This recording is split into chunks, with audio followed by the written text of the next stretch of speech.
fetal skull, the first thing you are supposed to know is the areas of the skull. And areas of the skull is divided into different zones depending on its obstetric importance. So first we will see what is vertex. Vertex is a quadrangular area bounded anteriorly by the bregma, coronal sutures, and behind by the lambda and lambdoid sutures, laterally by lines passing through the parietal eminence. So this in the figure is vertex, which is bounded anteriorly by the bregma. This is the bregma, which is anterior fontanelle, and these are the coronal sutures. And behind is the lambdoid suture. Okay, this thing is the lambdoid suture, and this is the lambda and the lambdoid sutures.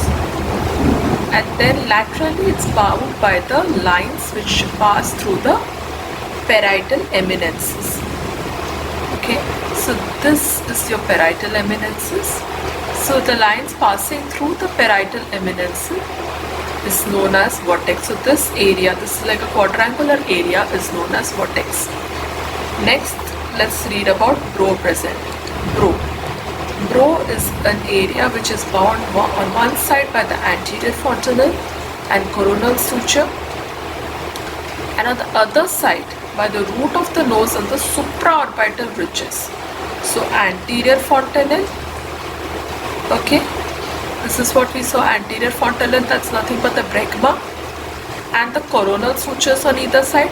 This was same as the anterior border of vertex, but the anteriorly brow extends up to the root of the nose and the supraorbital ridges on either side. Okay, so this part is the brow.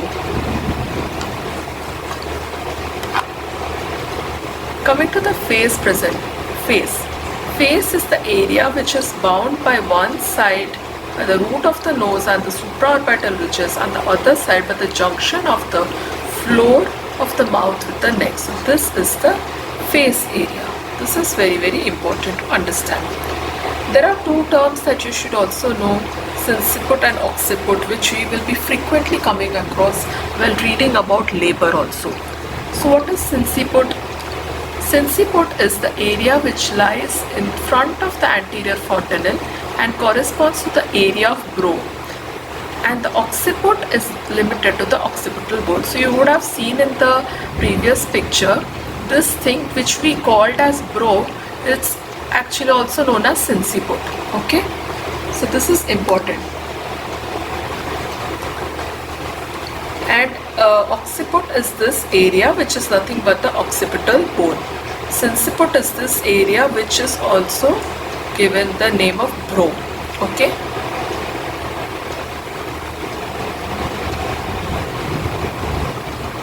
Coming to the sutures. Now this is very, very important. Sutures are the sagittal suture, the coronal suture, the frontal suture, and the lambdoid sutures. Now why are we reading about these sutures? It's because these sutures help in the gliding of the one bone over the other during molding of the head, and this is very important when the head passes through the pelvis during labor. Also, when we are digitally palpating during our PV examination, it is this sutures and the fontanelles which give us an idea about whether the head is completely flexed, deflexed, or extended, the degree of asynclitism or synclitism, and what is the degree of molding. For asynclitism and synclitism, I have already made a video, so you can check the link in the bio. So coming to the sutures. Sagittal suture lies between two parietal bones. Okay, so between the two parietal bones lies your sagittal suture. So this is your sagittal suture. Coronal suture runs between the parietal and the frontal bone. So this between the parietal and the frontal bones is your coronal suture. Next, frontal suture lies between two frontal bones. So this between the two frontal bones lies your frontal suture, this part. And lambdoid suture separates the occipital bone and the two parietal bones. So between the occipital bone and the two parietal bones lies your lambdoid suture. Okay. As I told you, fontanelles are nothing but the gap between the suture lines. And I have already told you about the anterior fontanelle, which is also known as bregma, and the posterior fontanelle, which is also known as lambda. Okay. So this is the same thing that they have mentioned here. And anterior fontanelle, very important. You should know this like a shape, like a diamond. Now this is how we feel during our PV examination. You should know that the AP and the transverse diameters of this anterior fontanelle, if this is the diamond shaped area, the anterior, posterior and the transverse diameters all are almost 3 centimeters each. The floor is formed by a membrane and it becomes ossified by 18 months after birth. It becomes pathological if it fails to ossify even after 24 months. This is important because many times the patient attenders or the mother itself, she gets anxious that okay, will this anterior fontanelle fuse, or why is it like this, why is it soft to palpate. You have to counsel that it takes 18 months time to ossify. And if even after 2 years it's not ossified, then definitely she has to consult. Importance. Its palpation through internal examination denotes the degree of flexion of the head.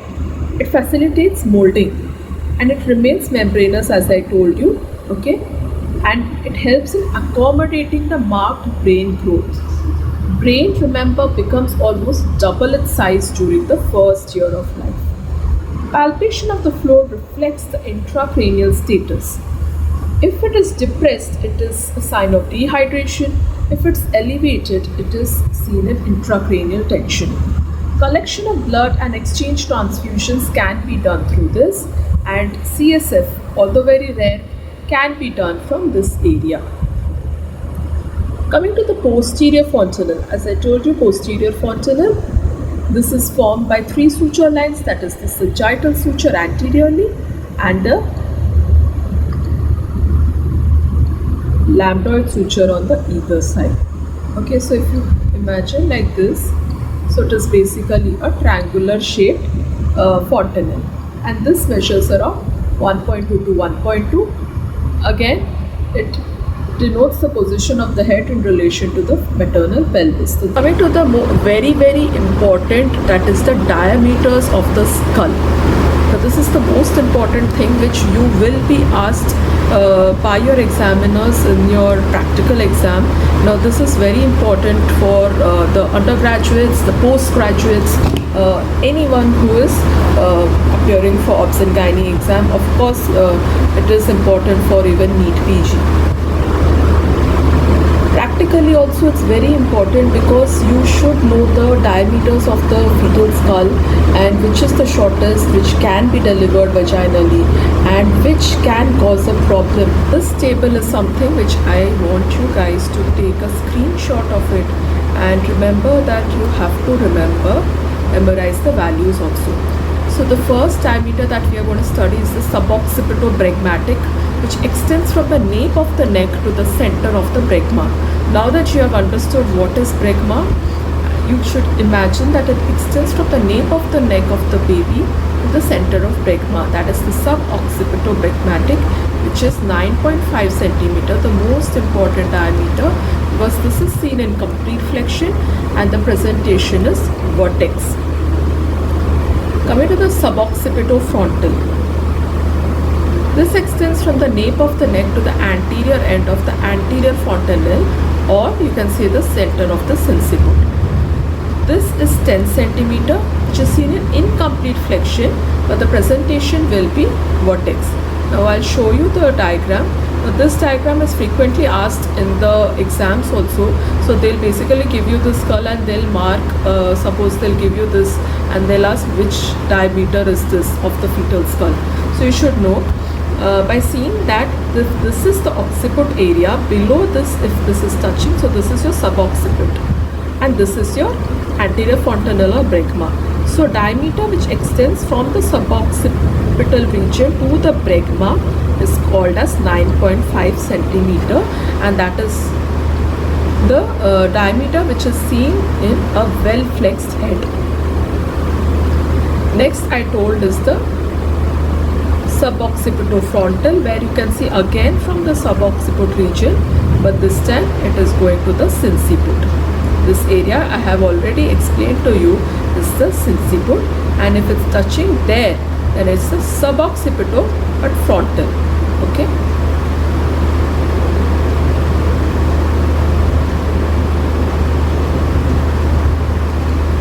Next is the occipitofrontal.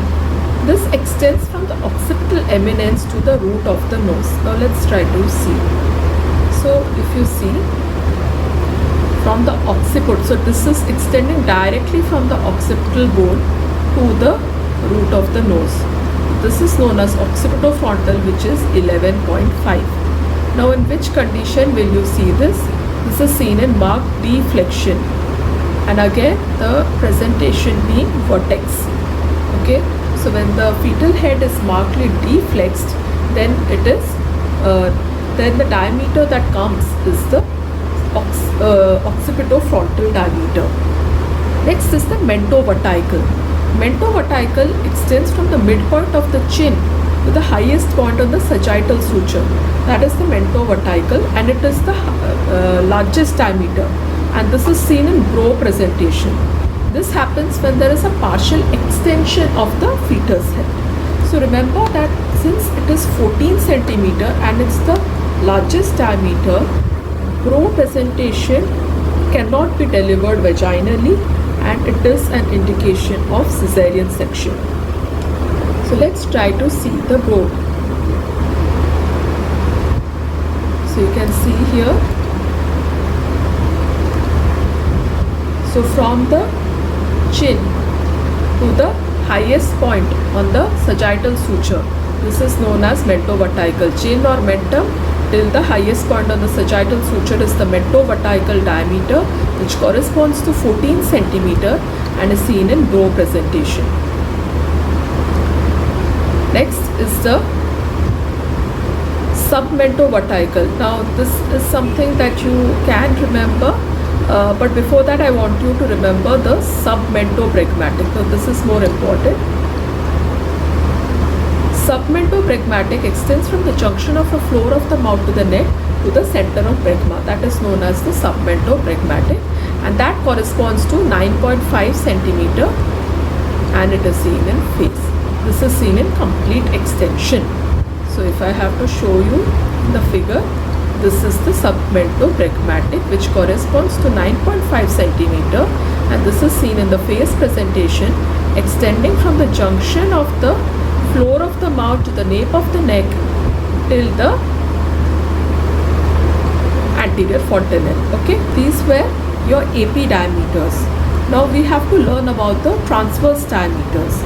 Transverse diameters are lesser, and it is easier to remember, because the most important which we have to remember is the biparietal diameter, which is 9.5 centimeter between the two parietal eminences, and this diameter will nearly always engage. So the engaging diameter in a well flexed head is biparietal diameter, which measures 9.5 centimeter. One more you should remember is the bimastoid diameter, which they have asked previously also in questions. It is measuring 7.5 centimeter between the tips of the mastoid process, and this diameter is incompressible, and it is impossible to reduce the length of the bimastoid diameter by obstetrical operation. So it's very important that if the engaging transverse diameter is bimastoid, it becomes incompressible. Next is the bitemporal diameter between the anterior and inferior ends of the coronal suture. So the anterior subparietal diameter, this is 8.5 centimeter, extends from a point placed below one parietal eminence to the point is above the other parietal eminence of the opposite side. Many times the engaging diameter becomes superior subparietal diameter, which is slightly lesser than your normal transverse diameter, that is your biparietal diameter.